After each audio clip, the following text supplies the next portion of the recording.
Whoa, geez. All right. Okay, so we made it. We were only halfway off-road, right? That's what the white line was for. Yeah.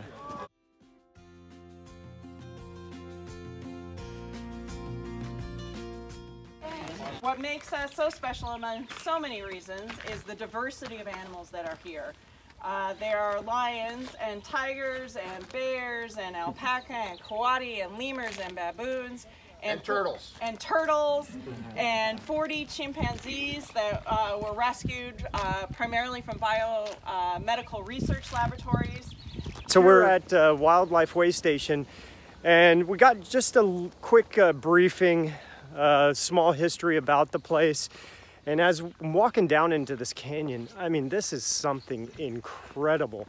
It reminds me of the movie Jurassic Park with all these cages, and actually they're not cages, they are habitats, but just enormous. Really impressive on how everything is set up out here. Hey guys, remember the safety brief? 3 feet from the fence, please. So what we have, the main pond is just over here to my right. I'll take you down there after we talk about this section. So that main pond is kind of the focal point of the way station area. It's home to mostly different types of waterfowl, but it's also connected to some alligator enclosures. So all that water recirculates through everything. At the end of the day today, I want to have liner, aquabox, and at very least that big layer of all that 30 tons of 3 to 5 inch river rock down inside of here.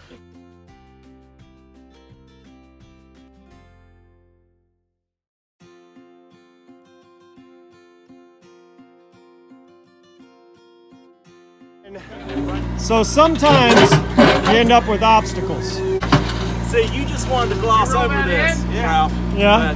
Jack Haryu taught me better. Oh. You know, so you got to get these things out of your way in order to do it properly. You know what I was gonna do? Just run that flat shovel over the top of it and wear it down. It was almost level. All right, I got that. That's a good point too. You could have done that. Yeah. You guys wanted to screw up the hole and make it a bunch of extra work. It was really pretty. I guess you're putting us back on schedule. We were ahead of schedule. This will be a character stunt. There is a character down there, all right. So this is not just decoration.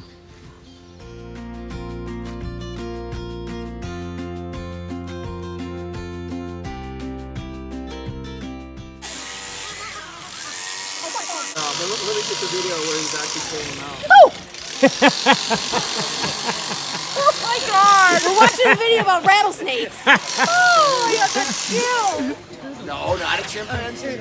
Turtles, exactly. They've got turtles here. So it's a pretty cool place, and we're taking care of them, and we've got certified contractors, and we're building them building a new home for all of the waterfowl that live in the pond up here. They make it better. Hello, Mr. Alligator. Crikey, crikey. What do we have here? Oh, there's another one.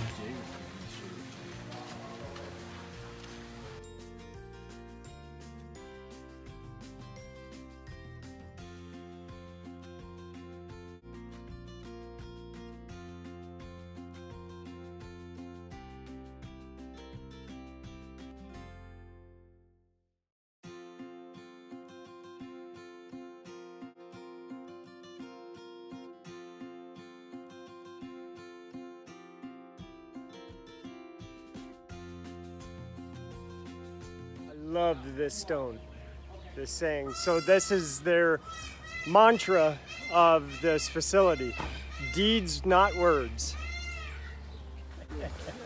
Okay, so I'm here with Justin with Sweetwater Landscaping. He's going to tell me what's going on with the plumbing. All right, so what we had here before is there was the pump in here in the big pump vault. It overflow into the skimmer. This is acting as our skimmer, so as the water drops in, it pulls more water in. So it's just like if Ralph's putting in a pond for you. It's same idea, just this one was existing concrete, so we're working with it. We cut the concrete down to be able to draw more water. It was only about 1 inch, and now we're probably about 2.5–3 inches or so, so we'll be able to get a lot more water through there. Like I said, the water's going to draw in. We have 2 new surumi, I believe they're 9PLs, that are going to feed up to the wetland filter. And then from there, it's going to go into the alligator pen, drop into this pond right here, and just recirculate. And that wetland filter is going to filter it all. So what we did in here, we cleaned it out. There's a bunch of pond scum in there. There's some of it right back there. But we put some aqua blocks under there, made the pumps more accessible, and just made it a little bit nicer for them. All right, so it's break time and we are taking the tour. So we're gathered up right now. The amazing staff over here at the way station is going to take us on the grounds. We just got finished with the safety brief and we're gonna go see some animals. Oh my. They need a lot of entertainment. So it's perfect. They like to show off. They like to get excited. Slam you on the ground. Whoa. All right. Oh my. All right.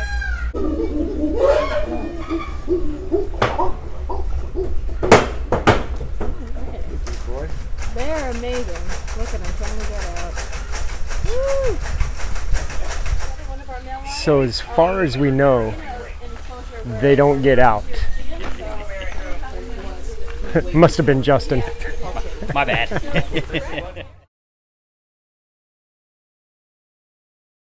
Right here behind me is Tingasi, the king of the... Is it the jungle? King of the jungle. But doesn't he come from like... Yeah, we're just going to say king of the world. It's king of the jungle though. But he doesn't live in a jungle. Lion King. Lion King. So is that a desert? No, Lion King. It's a movie. Yeah. It takes a village. Hey, listen, it's a big cat. Guys are not on my side today.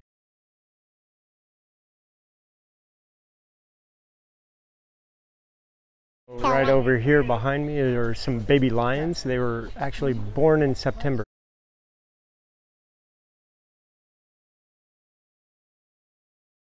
She is a spotted leopard. She is very temperamental. All right, let's just back it. We'll just zoom out there.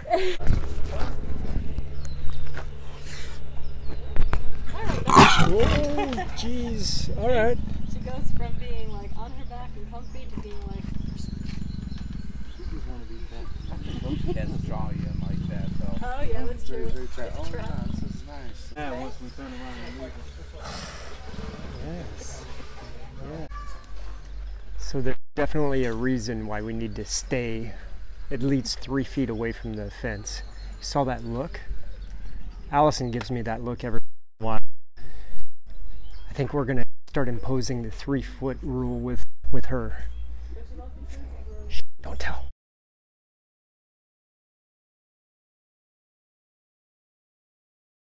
Okay, I want to show you the spotted owl right down here. Yeah. Wow.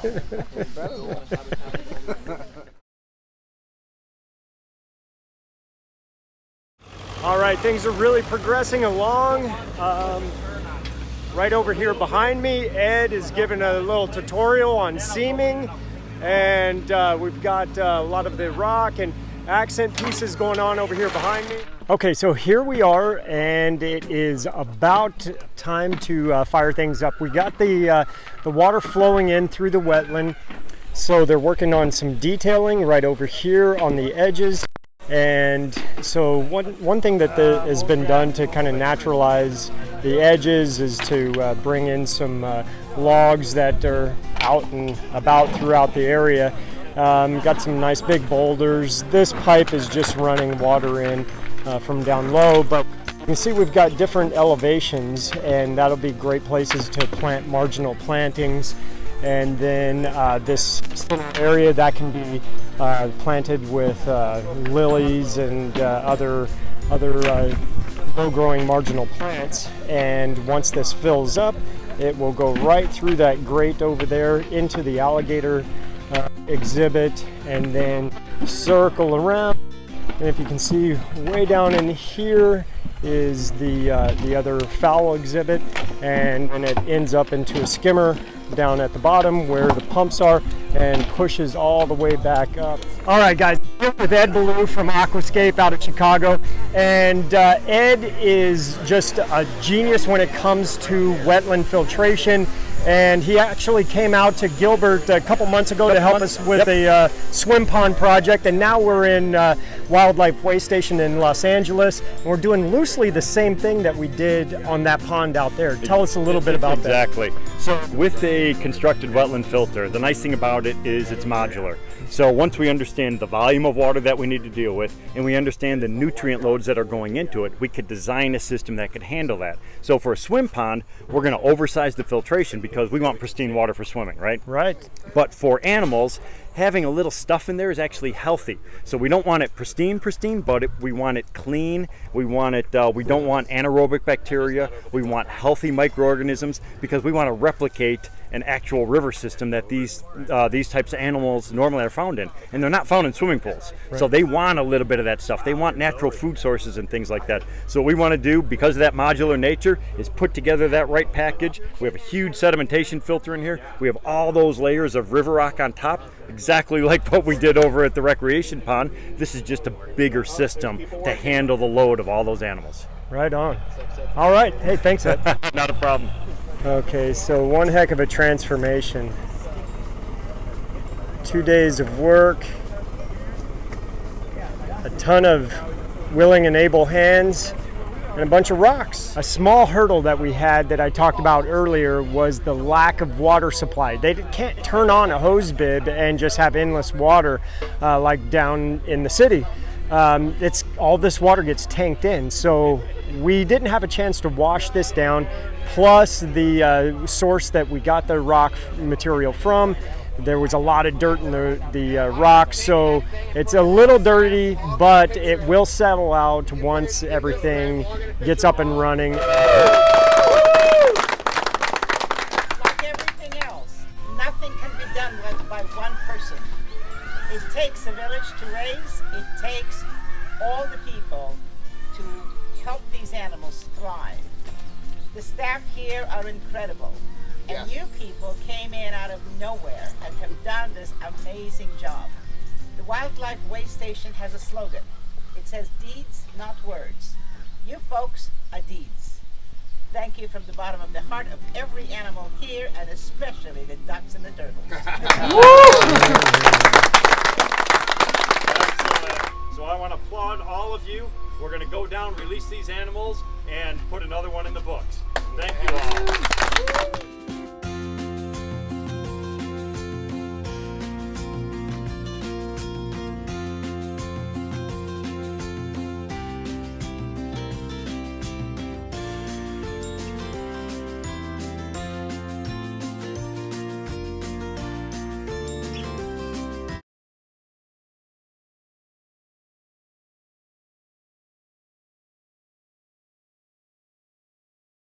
Oh, I hear him hissing. Komodo, look, little lizard right underneath. There he is. There's the alligator. Right here. Oh, right here. Oh. Crikey! Oh my gosh.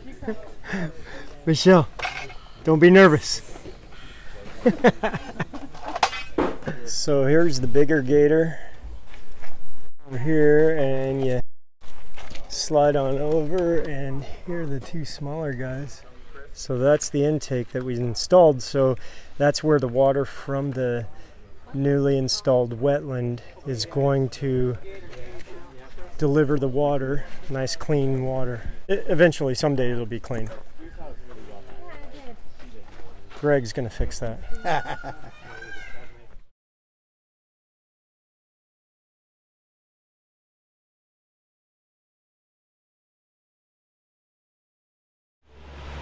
All right, just like that, it's a wrap. That's it. That's a wrap. All said and done. Boom.